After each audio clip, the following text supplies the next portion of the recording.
This side there's one more sacred grove, but I didn't really go in to look.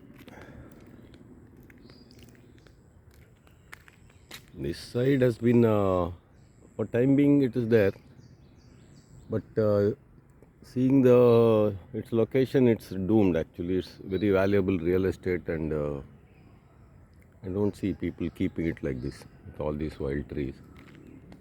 And there's one fishtail palm there, big one.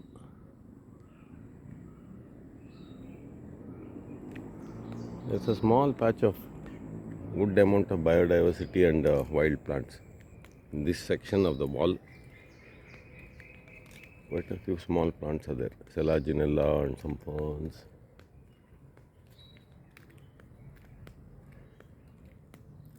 And lot of little birds are there, because this kind of dense greenery offers lot of things to eat, insects and all. And though some of those birds will only live in this kind of place. It's quite dark and canopied.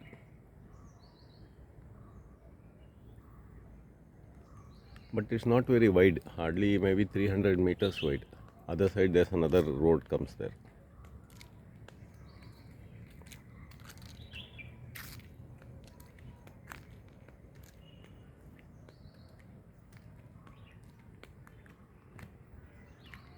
This is the entrance of the sacred grove of some family. There are some interesting plants and all there, but I should go one of these days. Maybe today itself a little look.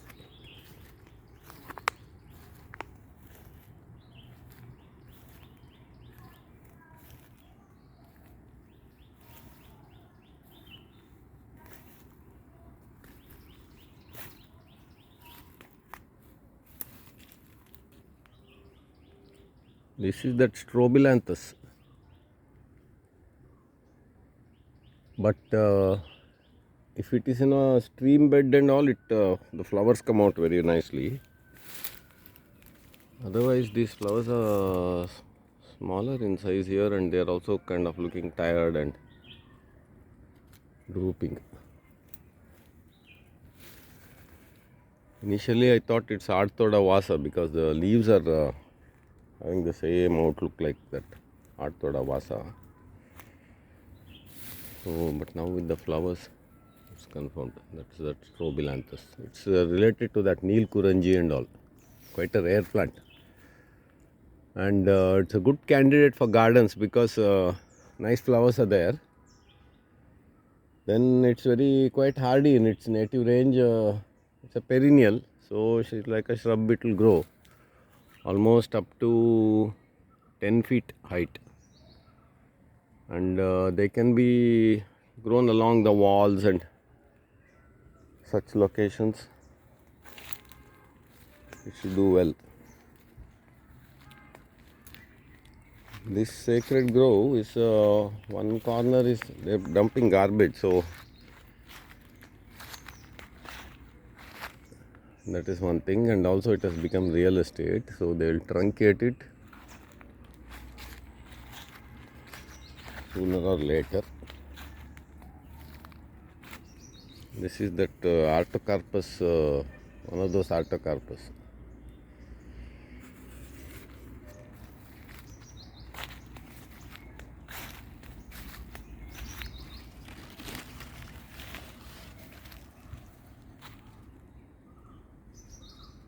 There's some nice laterite rock formation all inside. Maybe after these weeds die down in the summer, I should go in once.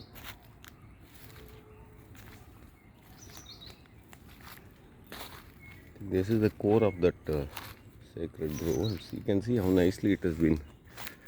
All the original species and all are nicely intact. The more I look at these sacred groves, the more convinced I am that they're very important from an ecological perspective, because they are the only places now where these plants are safe. can see all the Strobilanthus has flowered more profusely here because it's lower down in the valley and more moist and all. Lot of flowers have come, but I'm not sure if it's the same Strobilanthus what I showed earlier or it's another species because flowers are looking a bit smaller. Lot of flowers.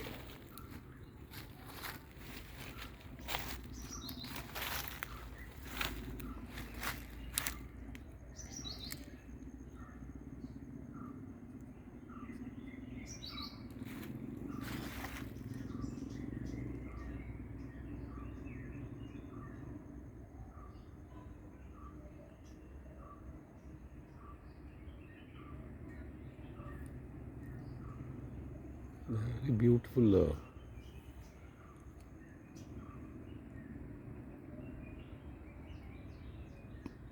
This bract is very pretty.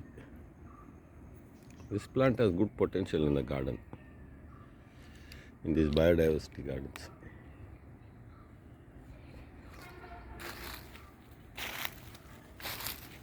Oh, very nice.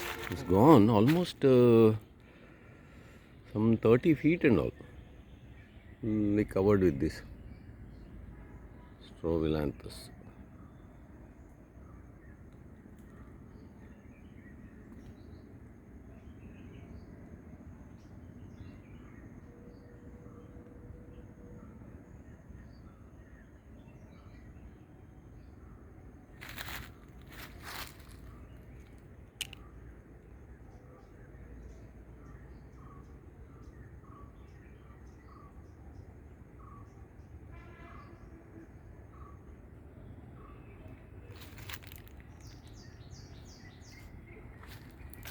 And there you can see there's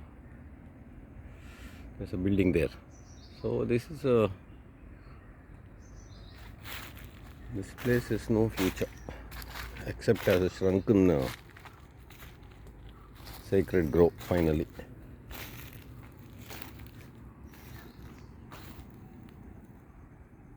There's the valley bottom, it goes down there. I don't think I'll go further up. Even these type of small pockets of greenery can do a lot. They can hold some rare species, some rare birds, and then these lizards and forest frogs and all can survive if this much of land is set aside, few acres. Ideally, I think at least the Hindu shrines, they should seriously consider having one on sacred grove. That will do a great deal to protect the biodiversity. Also, it goes with that nature worship and all, which is part of the whole thought process. I'm quite sure there are some interesting plants there. Also here, this dark place.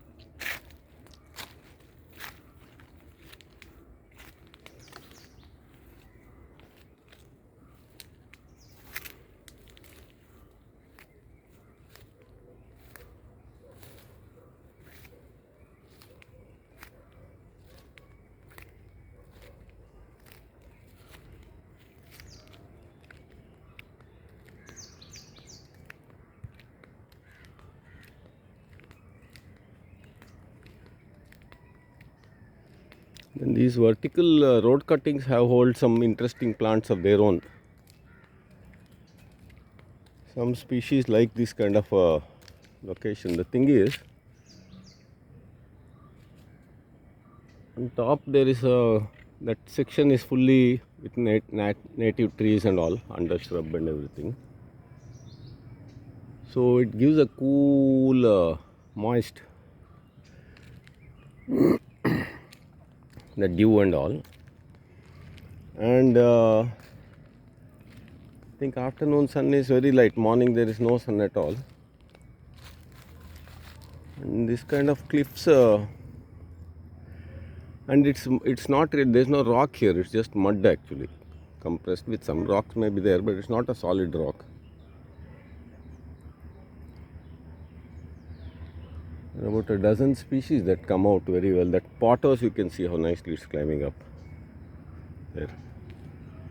Pothos candens.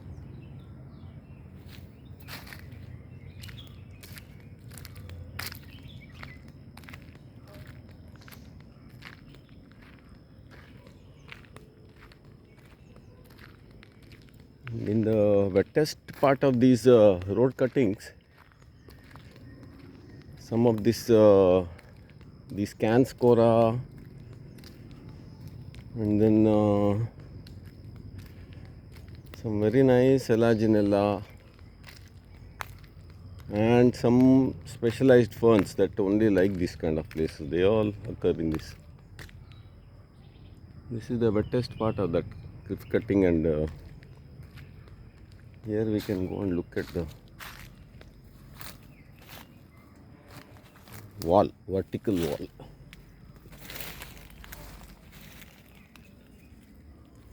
There you can see some nice ferns. I think 2 species are there.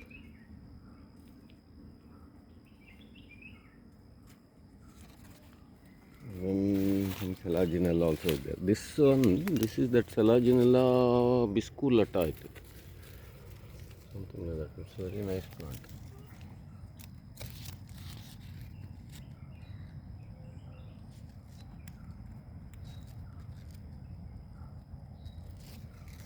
And then it has that reddish hue, like here you can see. This Selaginella, it is only on these cliffs I have found, this particular one with that reddish hue. In other places there are other Selaginellas are there, and then this fern also. And there's one more Selaginella here. They're very beautiful plants, and they grow well in closed terrariums because of their high humidity requirement. It gets a little dry, they die off.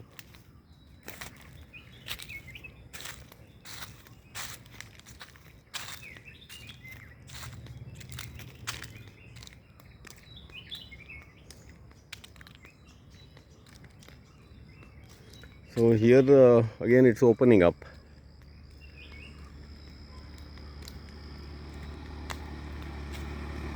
And that some of those climbing ferns are there that grow on these kind of places. And one more Canscora I had seen here. And in the ditch also very nice ferns are there. That rainwater drain.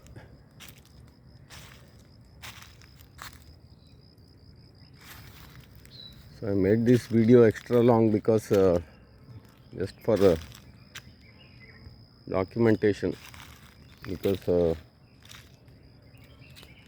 these places are getting developed so fast.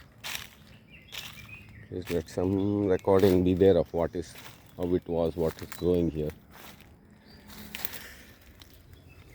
This is another nice one. That one.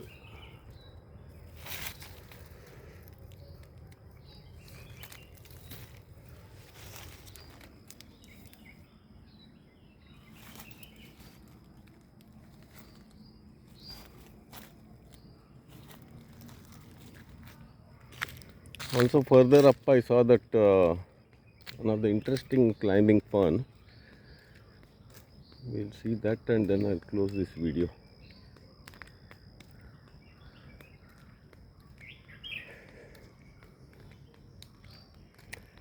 The thing is, in each little type of area, certain types of plants are evolved to survive. So those seeds land up in such places.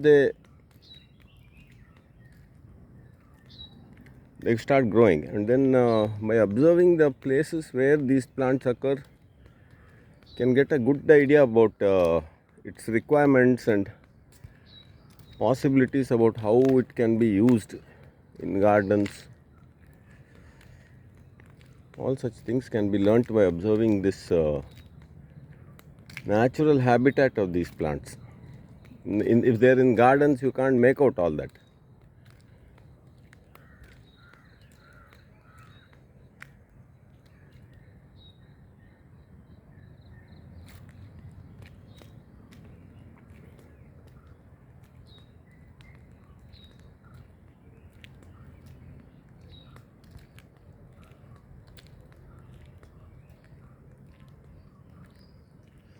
And then one has to walk very slowly, otherwise you'll miss the smaller plants.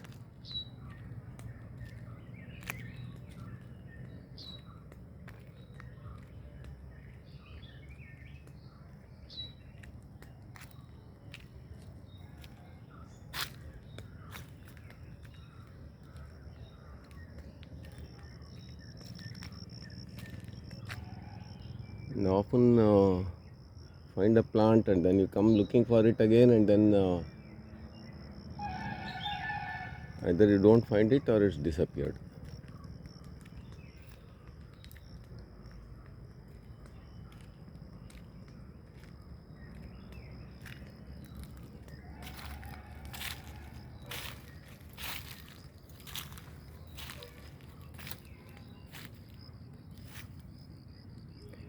This is one of the climbing fern.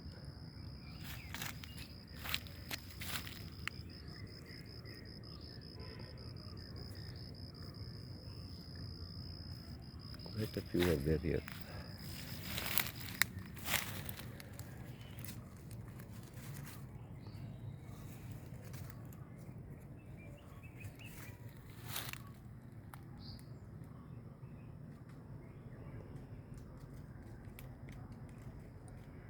The plant I came looking for is not to be seen, but anyway,